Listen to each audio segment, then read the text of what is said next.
Ecuador sufrió la trágica pérdida del exdiputado y candidato presidencial Fernando Villavicencio, que fue asesinado salvajemente en Quito tras recibir 3 disparos de desconocidos en la cabeza.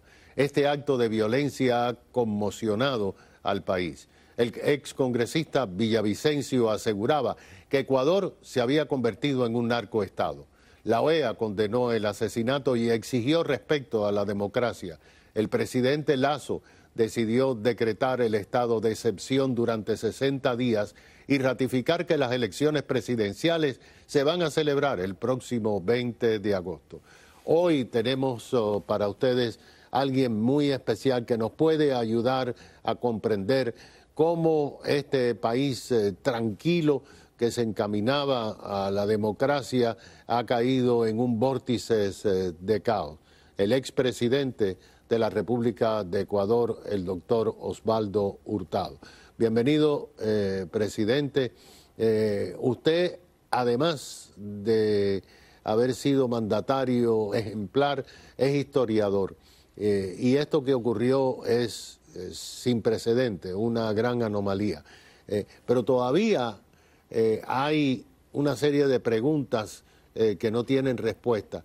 ¿Qué fue lo que pudiera haber motivado esto? El candidato presidencial estaba a punto de ir a un debate entre los candidatos a solo 2 semanas de las elecciones y se produce este atentado tan a la luz del día, tan vil. Es difícil encontrar una explicación y por la historia pacífica del Ecuador y de los ecuatorianos. El Ecuador nunca tuvo una guerrilla que produjera ese caos de violencia y de crimen como ocurrió en nuestros vecinos. Nunca. Porque el Ecuador ha sido un país pacífico.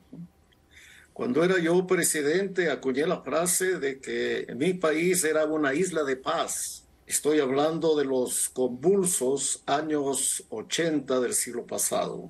Y en cuanto a Villavicencio, cierto es que era un político muy polémico, porque a diferencia de otros que para hablar en lenguaje popular no hacen olas, él sí las hacía y tuvo un papel muy destacado en descubrir los actos de corrupción del expresidente Correa.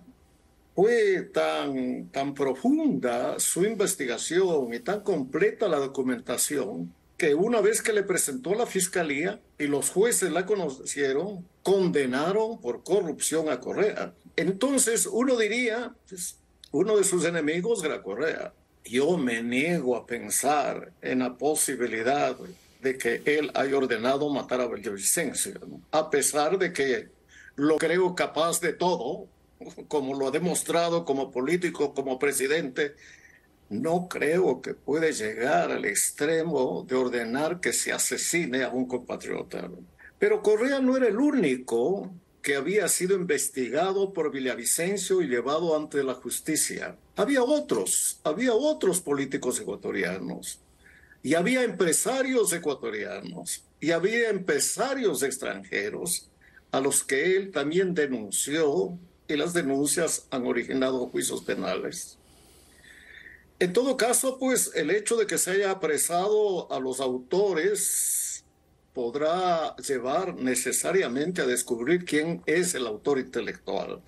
Presidente, esto presenta una situación única, porque bueno, en el debate iba a hacer algunos pronunciamientos, pero como el presidente Lasso mantiene a agosto 20 las elecciones, las boletas están hechas y en la boleta va a aparecer la fotografía y el nombre de Villavicencio, según se ha informado. Ahora, su partido tiene que designar a alguien para que lo sustituya si es electo presidente post-mortem, ¿no? Así es, así es. Ya no se pueden modificar las papeletas, pero sí se puede modificar el candidato a la presidencia en vista del fallecimiento del candidato titular. Y tocará al partido político nombrar a quién ocupará ese cargo. Podría ser la vicepresidente, podría ser el candidato primero en la lista nacional de diputados, que es un exministro, él de profesión policía, que se destacó mucho en el ejercicio de su ministerio. Podría eventualmente, porque así suele ocurrir en la política, que la viuda, la esposa del candidato. Eso le iba a preguntar. La viuda ha sido muy vocal en los momentos siguientes después del asesinato. Ahí hay una dificultad jurídica. La ley indica que el candidato a la presidencia, si es hombre, debe tener a una mujer como candidata a la vicepresidencia. Y fue lo que ocurrió con Villavicencio. Tenía a una ciudadana de Guayaquil como su candidata a la vicepresidente. Esto quiere decir entonces que la esposa, la viuda de Villavicencio, si es candidata a la vicepresidencia, tendría que renunciar a su postulación la actual candidata a esa dignidad. Y eso va a dar lugar a un enredo jurídico, que en eso sí los ecuatorianos somos muy proclives, ¿no? Claro. A buscarle 5 pies al gato. Es una posibilidad que existe, ¿no? Que no sea el candidato a la presidencia, la candidata a la vicepresidencia, tampoco el legislador que preside la lista nacional y sea la viuda de Villavicencio, con la salvedad que acabo de señalar.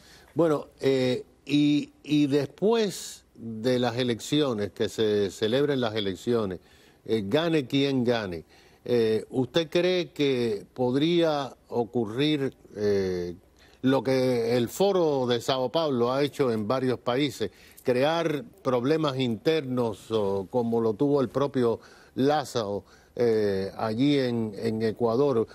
¿Qué usted visualiza para su país después de las elecciones? Si Correa gana la elección, y digo Correa porque él va a ser el presidente virtual a través de Zoom, del teléfono y del correo electrónico, va a ser el presidente virtual del Ecuador, aunque no sea candidato. Porque ¿quién ha escogido para que represente a él y a su partido? No es una candidata con una historia política, con una historia académica, con una experiencia, con un testimonio, con un discurso, con una figura, con una imagen, con todo aquello que hace de un líder político. Si ganan en la primera o en la segunda vuelta, va a tener en la Asamblea Nacional una representación mayoritaria, una primera minoría. Esto es más de 1/3 de la Asamblea. Si la candidata de Correa no gana y triunfa la oposición, el próximo presidente va a tener exactamente los mismos problemas que tuvo el presidente Lazo. Bueno, presidente, queremos pedirle que nos acompañe próximamente porque su valoración y su análisis para nosotros es muy, pero que muy importante. Muchas gracias, presidente. Es Osvaldo Hurtado, expresidente de Ecuador, hablándonos desde Quito, Ecuador, sobre esta tragedia nacional. Enseguida regresamos.